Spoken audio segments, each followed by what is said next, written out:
Air force station में जो उसके कर्मचारी या अधिकारी जो बाहर से आए हैं उनके माध्यम से ये डिटेक्ट हुआ था। उन्हीं के एयरफोर्स हॉस्पिटल में ये पकड़ा गया था। यूपी के स्वास्थ्य मंत्री जयप्रताप सिंह हमारे साथ हैं।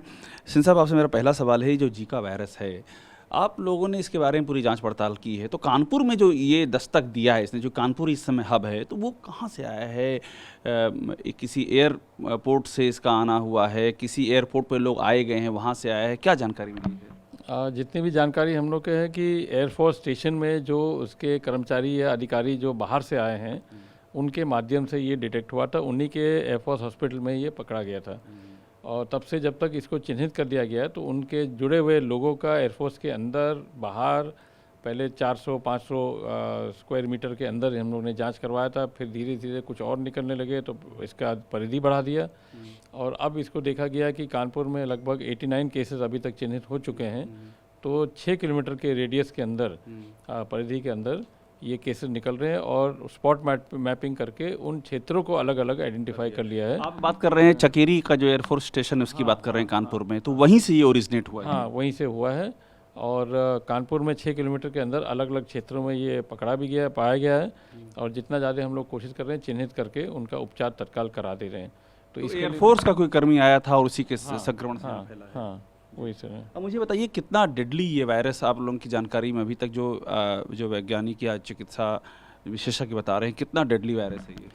देखिए, ये गंभीर तो होता ही है क्योंकि जैसे डेंगू है, एडीज़ मच्छर डेंगू से भी होता है, एडीज़ मच्छर से डेंगू होता है, एडीज़ मच्छर से आपका जीका भी हो रहा है। सेम चीज़ है। अगर उसका ट्रीटमेंट आप नहीं करेंगे, अगर आप उसको आइडेंटिफाई नहीं करेंगे, घर में आप बुखार होगा तो बुखार का रूप बदलता है, उसमें हो सकता है प्लेटलेट कम हो जाए तो मृत्यु हो जाती है विदाउट ट्रीटमेंट के लिए। इसलिए जितना ज़्यादा हम इसको पकड़ पाएँ, जितना ज़्यादा अस्पतालों में जाके इसका ट्रीटमेंट करें, तो ये बिल्कुल कोई डेडली नहीं है और इसमें ट्रीटमेंट हो जाता है बड़े आराम से। अवेयरनेस के हिसाब से कोई चेतावनी आपने जारी की है यूपी जनता के लिए? जी, क्या और खास करके हर जनपद में हमारे दस्तक अभियान जो हमारा पहले से ही चल रहा है उसमें उसके माध्यम से फील्ड वर्कर के माध्यम से हर घर में दस्तक देके अन्य योजना के साथ में बुखार वाले कोई गंभीर इस तरह का पेशेंट है तो उनको चिन्हित करके नज़दीक के अस्पताल में उनका जांच करवाना और हमारे प्रशासन के जिला प्रशासन के माध्यम से अंतर विभागीय समन्वय के साथ में मिलके एक जागरण भी करना, एक अवेयरनेस लाना कि आप अपने घरों में अगर कहीं पानी इकट्ठा है या कहीं मच्छर के प्रकोप है सूचना देंगे, वहाँ फॉगिंग कराना है, कूड़ा का प्रबंधन करना चाहिए ताकि किसी तरह का गंदगी और पानी का जल जमाव न हो। चेतावनी आपने जारी कर दी है सतर्क रहने के लिए? हाँ, ये कर दें। जी। एक बात और बता दीजिए कि सिर्फ कानपुर तक सिमटा हुआ है या दूसरे भी जिलों से खबर आ रही है कि वहाँ भी एंट्री ले ली है जीका ने? अभी खाली एक हफ्ता पहले से एक केस निकला था कन्नौज में, उसके बाद और कहीं केसेस नहीं निकले हैं। केसेस हम लोग ने लखनऊ में और अन्य जनपद में भी सस्पेक्टेड केसेस का हमने वो टेस्टिंग कराया था मगर उसमें कहीं जीका नहीं निकला है। तो फिलहाल एक केस कन्नौज में और 89 केसेस आपके कानपुर लेके 90 केसेस आज तक का ये हमारे पास तो वो है।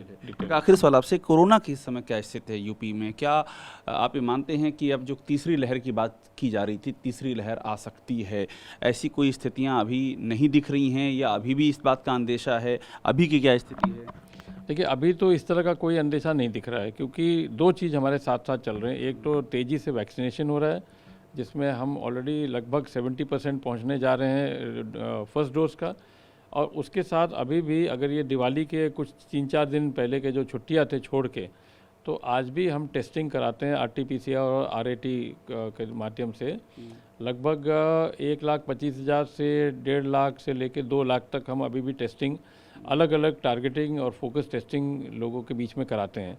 आवश्यकता पड़ती है तो बाज़ारों में करा लेते हैं, बस स्टेशन पर करते हैं, रेलवे स्टेशन पर करते हैं, फुटपाथ पर करा लेते हैं, ठेले वाले का चला जाते हैं करा लेते हैं, रिक्शा वालों को करा लेते हैं। जो इस फीसदी हिस्सा यूपी का कोरोना फ्री हो चुका है जो आपके पास डिटेल है उसके मुताबिक?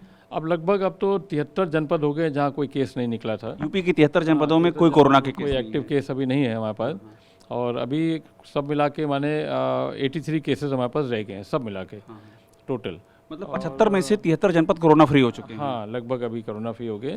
मगर इसका हम लोग ने पहले से भी सतर्कता जारी रखा है। कोविड अप्रोप्रिएट प्रोटोकॉल को जारी है हर चीज़ में, वो मेंटेन रहेगा।